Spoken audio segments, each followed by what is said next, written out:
Buenas tardes, estimados amigos y hermanos. Estamos nuevamente en este programa para hablar acerca de los temas que tocan a la doctrina de las últimas cosas, la escatología. Y queremos darles a ustedes la bienvenida. Nuevamente nos acompañan aquí nuestros hermanos Edgar Alan Perdomo, quien es egresado del Seminario Teológico Centroamericano de Guatemala y es candidato a doctorado en Educación Teológica, catedrático de Teología Sistemática y Biblia en el propio Seminario Centroamericano. Y también me acompaña el doctor Raúl Saldívar. Gracias por estar con nosotros. Un placer, un honor. Y estamos aquí para discutir este tema que interesa a todo el pueblo cristiano, al pueblo evangélico particularmente. En programas anteriores hemos hablado de varias cosas alrededor de lo que es la escatología, la doctrina de las últimas cosas. Hoy vamos a centrarnos en las diferentes maneras de interpretar la literatura apocalíptica. En la Biblia encontramos varios libros apocalípticos. Encontramos el libro de Zacarías, el libro de Ezequiel, el libro de Daniel, muy fuerte, apocalíptico en el Antiguo Testamento. Sí. Y por supuesto en el Nuevo Testamento lo que llamamos los pequeños apocalipsis de los evangelios sinópticos, en donde Jesús habla contestando la pregunta de los discípulos sobre las últimas cosas, y por supuesto el libro de Apocalipsis. Sí. Cuando leemos literatura apocalíptica, ¿debemos tener una misma interpretación? ¿Cuáles son los elementos que nos pueden ayudar para tener una buena interpretación de la literatura apocalíptica? Vamos a hablar queremos que nos ayuden a explicar aquí a nuestro público, a nuestros oyentes, de los puntos de vista de cómo se puede abordar la literatura apocalíptica. Hermano Edgar. Bueno, la literatura apocalíptica es un género literario que surge más o menos, voy a usar una analogía tal vez no tan evangélica, pero más o menos como surgen ciertos estilos de música.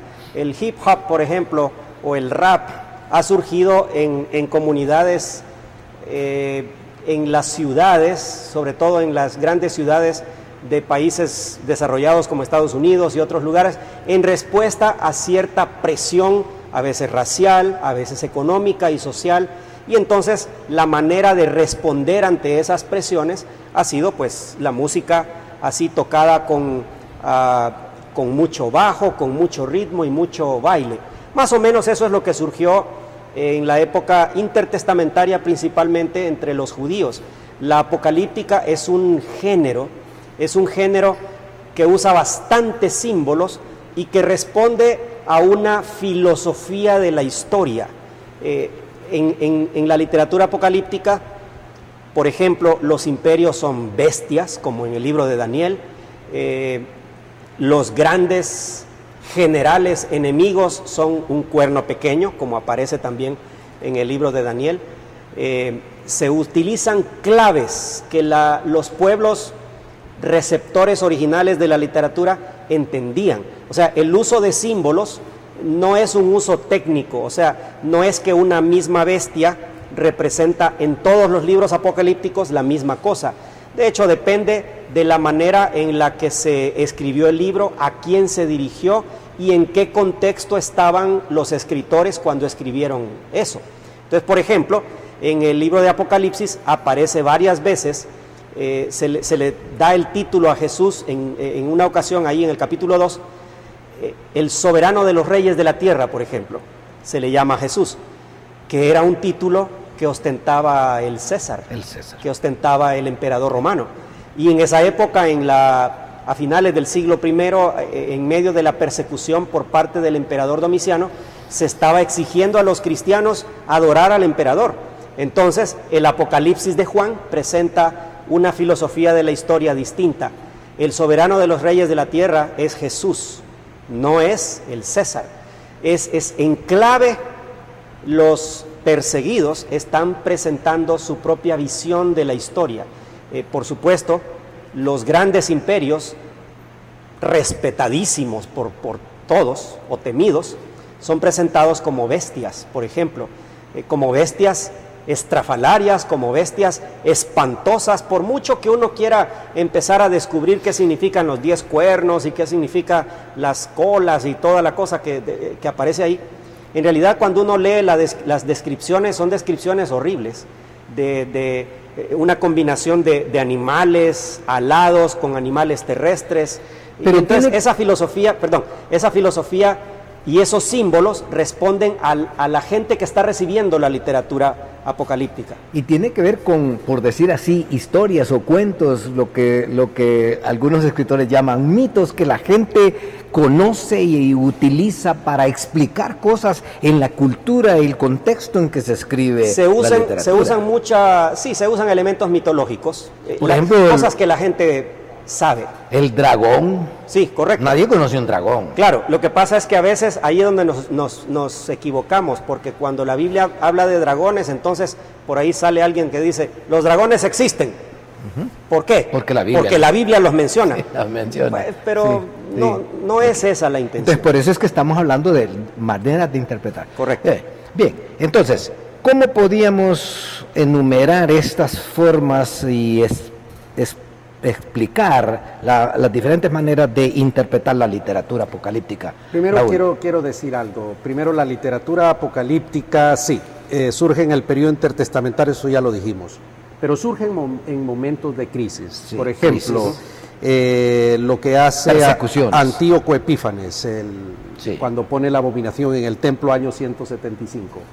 Luego la revuelta judía en el año 60-66. Entonces ahí, esos son momentos históricos donde se comienza a escribir libros. El año 132 con Bar Kocheba, la revuelta de este hombre. Y lo que él estaba hablando, cuando Juan escribe esto hay una persecución. Entonces en un momento de crisis, ¿verdad? El Domiciano está persiguiendo la iglesia, hay unos asesinatos brutales ahí. Surge este tipo de cosas. Entonces, porque estos son mensajes que traen una esperanza para el pueblo. Ok, hecha esa aclaración, las interpretaciones, que ese es el tema nuestro aquí. Preterista o en el pasado, el anticristo es un señor emperador del pasado, nada que ver con un señor futuro, sino del pasado, eso es. Y eso significa que no hay tribulación, que no hay 5 juicios, que no hay milenio, que no hay 2 testigos, que no, nada de eso está eliminado en esa interpretación del pasado. La interpretación del futuro es exactamente lo contrario, ¿verdad? Se mira todo en el futuro. El anticristo es un señor que va a surgir en el futuro. Sí. Y yo no sé, pero ahí hay un versículo bíblico de donde algunos teólogos sacan que el tío va a ser homosexual, el anticristo. Sí, hace unas interpretaciones ahí, dice que no hará caso del amor de la mujer, homosexual. Bueno, será voluntarioso y bueno, ya no me meto en esas historias, ¿verdad? Un anticristo homosexual. No, esa es como un personaje individual. Un personaje individual, y entonces la segunda venida de Jesucristo en 2 estadios, los diferentes juicios y todo ese tipo de cosas. La interpretación que yo hago en el libro, ¿verdad?, es que ni en el pasado, es decir, no todo, por supuesto, ni solo en el pasado, ni en el futuro, pero hay demasiadas cosas en el Apocalipsis que son para aplicación en el presente. En el presente, claro. ¿Verdad? Porque esto es importante hacerlo, es decir, si tomamos una posición y lo hacemos todo en el pasado, y lo hacemos todo en el futuro, entonces, ¿y qué pasa con la realidad que nosotros tenemos? Pero bueno, hay otras escuelas, pero esto es, digamos, las dos más importantes. Los dos extremos. Los dos extremos, ¿verdad? Porque... los dos extremos en interpretación, porque antes hablamos de extremos de posiciones escatológicas. Sí. Y la pregunta que se hacen los seres humanos, ¿cuál de las dos es cierta? Uh-huh. Él en el programa anterior habló de lo que les decía a sus discípulos. Yo les presento las diferentes posturas, y yo a veces les digo a ellos, mire, usted crea lo que quiera creer, ¿verdad? Porque los seres humanos Dios nos ha dotado con inteligencia, Y entonces yo cómo le voy a decir a un personaje, mira, esto es lo que tienes que creer. Sí. Le estoy diciendo, tú no tienes capacidad de análisis y de síntesis. Ahora, hay verdades pétreas, ¿verdad? Verdades pétreas como hay infierno. Para mí eso no tiene ninguna, aunque yo sé que hay un sector de la teología que niega esa realidad. Hay un juicio, esa es una verdad pétrea. Para mí eso no. Si hay un trono de blanco y un juicio de naciones, a mí eso ya es otra cosa. Pero que hay juicio, hay juicio. Sí. De que hay buenos y malos, hay buenos. Sí. De que hay castigo eterno, hay. De que Jesús vuelve por segunda vez. Bueno, ahora, si vienen dos sí. partes, no me interesa. Si viene, es decir, es que no se sabe. Sí. Bueno, yo quisiera diferir un poco Sí, con el no se sabe. Es que eso es fuerte, decir eso. Sí. Es fuerte, porque Sí. ahí es donde yo tengo que tomar una postura, Exacto. y si tomo una postura, Es- viene otro señor y la pulveriza. Sí. Exacto, pero- claro, porque están las argumentaciones, que fue lo que hizo Clie, Claro. ¿verdad? Viene José Grau, y el tipo hace una erudición del amilenialismo impresionante, pero viene Francisco Se La llamaba Cueva. Escatología el libro. Sí, claro. Sí. Y viene Francisco La Cueva y pulveriza la otra cosa. Pero las argumentaciones que hicieron los dos son brutales. Sí. Entonces Clie le puso al libro Escatología 2. Escatología Entonces hay, 2. curioso, en la serie de Escatología de Clie hay un libro que se llama Escatología desde la perspectiva milenarista, y como bien dice el hermano Raúl, hay Escatología 2 para presentar la postura Sí. más premilenarista. Bueno, yo quiero agregar que uno, y esa ha sido mi postura cuando enseño este tema, uno tiene que comprometerse con una postura de interpretación. Sí. Ahora, la diferencia es que no debemos sostener dogmáticamente ciertas posturas sabiendo que posiblemente yo esté equivocado. Sí. Que en el pasado, en la época de las guerras escatológicas que mencionamos en algún programa anterior, había un chiste, por ejemplo, que dice que el dentista le decía a su paciente, diga A, y el paciente le contestaba no, pre, hablando acerca del amilenarismo y premilenarismo, y en el sentido de que los creyentes iban hasta el dentista con su postura escatológica, dispuestos a pelear y dispuestos a defenderse, ¿verdad? Pero tal vez no en ese sentido, sino en un sentido de que, bueno, ¿hay arrebatamiento o no de la iglesia? Yo voy a tener que tomar una postura No, yo y sé. decir sí o decir no, Sí, claro. ¿verdad? Aunque ahora... De la escuela donde él viene no tiene alternativa. Sí, pero no, pero todos debemos tomar una postura. Sí, hay que tomar una ¿verdad? postura, hay que- Y sí. luego la teología me dirá, bueno, la postura que tomaste corresponde a la postura de tal sistema. Sí. Es como con respecto a la elección, A la política. vaya, o a la política, sí, hay que tomar- con la postura y con el reconocimiento de que la postura que yo adopte posiblemente no sea la postura que la Biblia al final de cuentas sostenía. Por ejemplo, voy a poner un ejemplo con respecto a los días de Génesis 1. ¿Son días de 24 horas literales o son edades de miles o millones de años? Bueno, yo tengo que tomar una postura al respecto y la tomo. Pero puede ser que a final de cuentas yo esté equivocado. ¿Quién estaba equivocado entonces, la Biblia o yo? Bueno, yo, ni modo. Y eso es lo que pasa con la escatología. El arrebatamiento de la iglesia, tan importante en los estudios dispensacionales de principios del siglo XX y mediados del siglo XX, ya no es tan relevante hoy. De hecho, hay maestros dispensacionalistas que ya no enseñan Ya no el están tema predicando eso. del arrebatamiento, mucho menos, antes se llamaba rapto secreto. Entonces, en el sentido que nadie se iba a dar cuenta, solo los cristianos desaparecen, y por ahí viene la película esa de Dejados atrás. Dejados atrás. Se va el piloto del avión, se va el otro, Sí. se va el otro, y entonces, pero yo voy a tener que tomar una postura al No, respecto. eso está bien. Sí. Y el detalle, y este es el problema que nosotros tenemos, pero claro, no se puede remediar eso. La postura se toma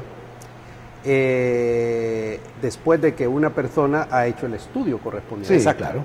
Ha hecho el análisis, y eso es completamente correcto, sino para qué yo voy a estudiar. Ahora, el problema es que en nuestra sociedad la gente juzga a priori, sin haber hecho Cierto. el estudio Sí, sin correspondiente. haber hecho Sí, sí, el sí. análisis Y respectivo. también, una clase de escatología no le da derecho a una persona a tomar una postura, con el debido respeto. Y sin desanimar a mi estimado amigo don Belsasar Núñez, estos estudios que estamos haciendo no le da derecho a los que nos están escuchando a tomar una postura. Ellos van a tener que hacer su trabajo. Estudiaran más a fondo. Van a tener que llegar a sus análisis y ahí, después de haber hecho, que esa es la forma científica, el estudio y lo que corresponde, a mí me parece, mi opinión sobre este tema es el siguiente, reconociendo que puedo equivocarme, pero eso sí ya tiene valor. Una postura que ha sido producto de un análisis y del estudio, pero no una cuestión así porque a mí se me ocurre que ese es el error graso que se toma. Entonces, por eso a los chicos en la academia, según si es un programa de maestría, los ponemos a hacer tesinas. Y yo lo que les digo es, mire, a mí me importa un pepino si las conclusiones que usted llega en su trabajo son diferentes a las mías. Igual yo le voy a calificar 100 o 10 si usted siguió el procedimiento científico. Y si usted concuerda conmigo, pero no siguió el procedimiento, igual le pongo 0. Porque a mí lo que me importa, al final, es el proceso de investigación. Y que demuestre que ha reflexionado, que ha pensado. Sí, que no me hizo un copy-paste, pues, que no me hizo un plagio, sino que él llegó allí después de un trabajo. Y la escatología, que en mi criterio, lo digo en mi libro, para mí, gran parte de esto son arenas movedizas. Y entonces yo tuve una desilusión porque yo sí tomé bien posturas radicales y al final me di cuenta en algún momento, hace muchos años, que me encontré enseñando y predicando cosas mentirosas, heréticas, pero no porque yo era malo o yo era un hereje, sino por ignorancia. De buena voluntad. Hereje de buena voluntad. Entonces, ahí es donde cuando uno entra en el campo científico y va evolucionando, entonces va teniendo cuidado porque hay cosas allí que con toda la erudición de mis amigos premilenialistas o amilenialistas, hay cosas que ellos no pueden responder. Sí, es cierto, y en ese sentido, permítame decir algo que creo que es bastante importante. El tema es que en algún momento todos nosotros vamos a tener que responder ante lo que la Biblia dice. La Biblia habla de 70 semanas en Daniel, y a mí no me gustaría que no estuvieran esas 70 semanas ahí.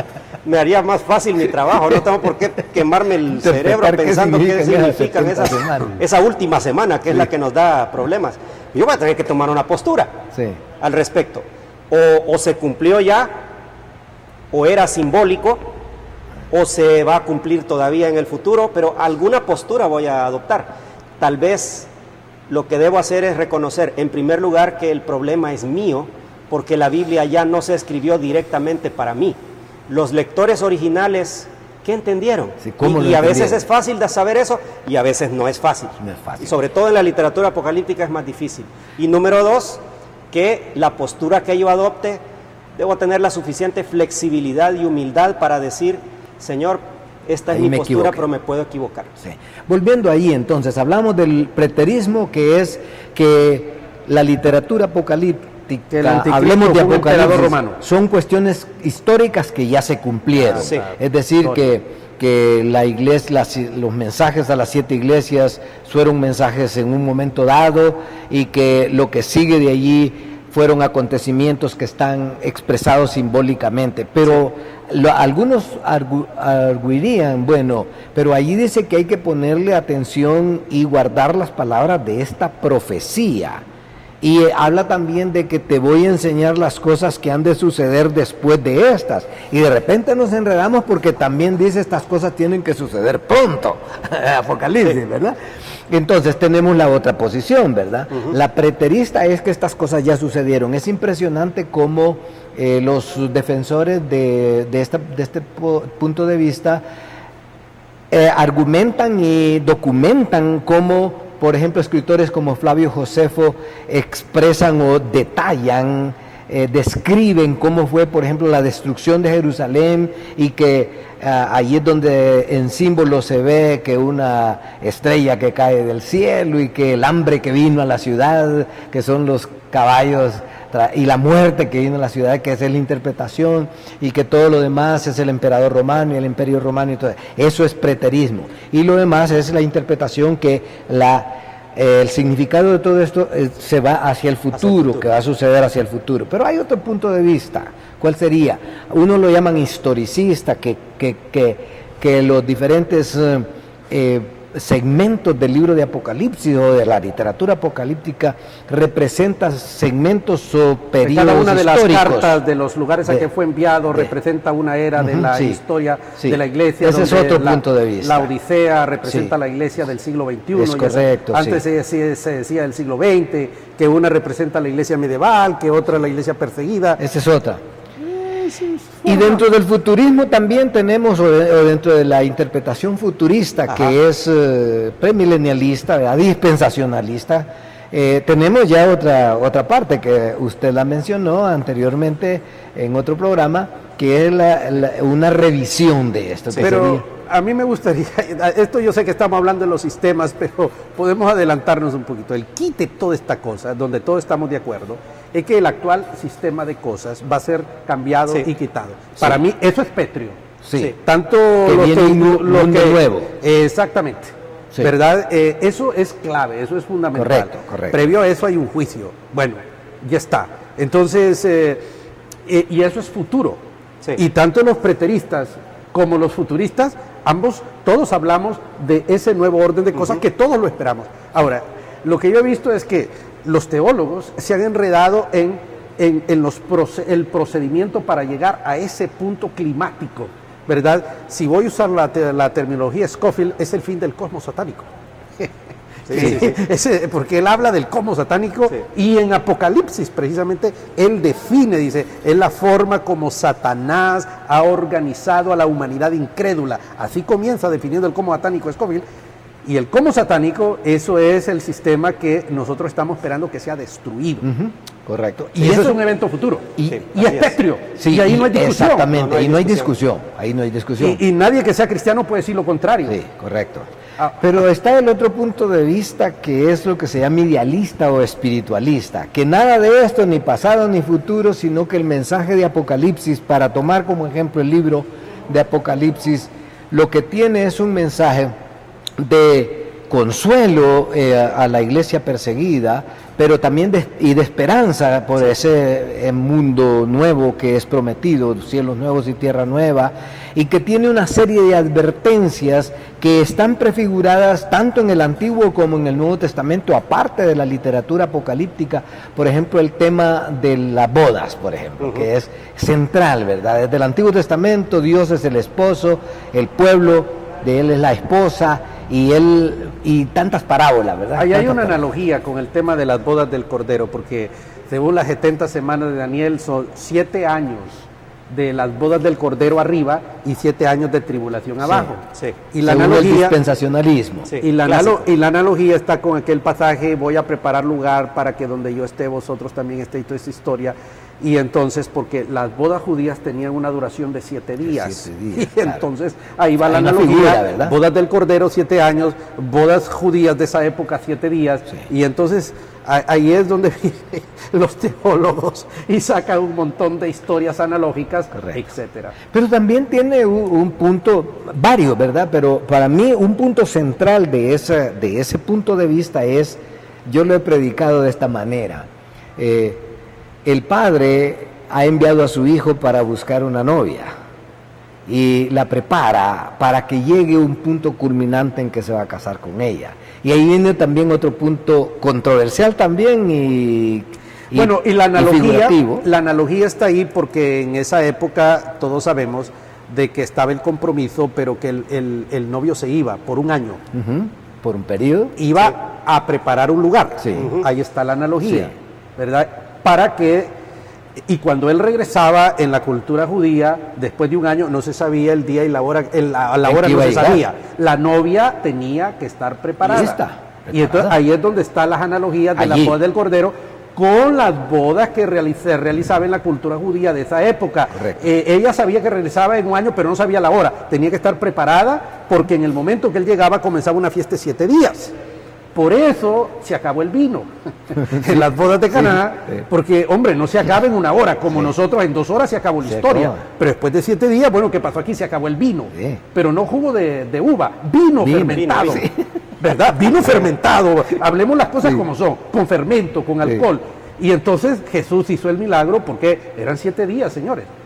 Ok, por eso digo, ahí hay un tema central que en toda esta figuras desde el Antiguo Testamento es bien importante y como dice Raúl, es pétreo. Dios está buscando, preparando una iglesia, ¿verdad? La iglesia que Él quiere, con quien está estableciendo este pacto. De hecho, tal vez algo que deberíamos recordar es que la Biblia, toda la Biblia, tiene vamos a llamarlo así, un arco escatológico muy claro. Es decir, no solo es Daniel, no solo es Mateo 24 y los otros de los evangelios y Apocalipsis. Toda la escritura tiene un arco escatológico de anticipación, un tono de anticipación de que algo va a pasar, de que Dios va a hacer algo, de que Dios va a restaurar todas las cosas. Por eso Génesis es tan importante.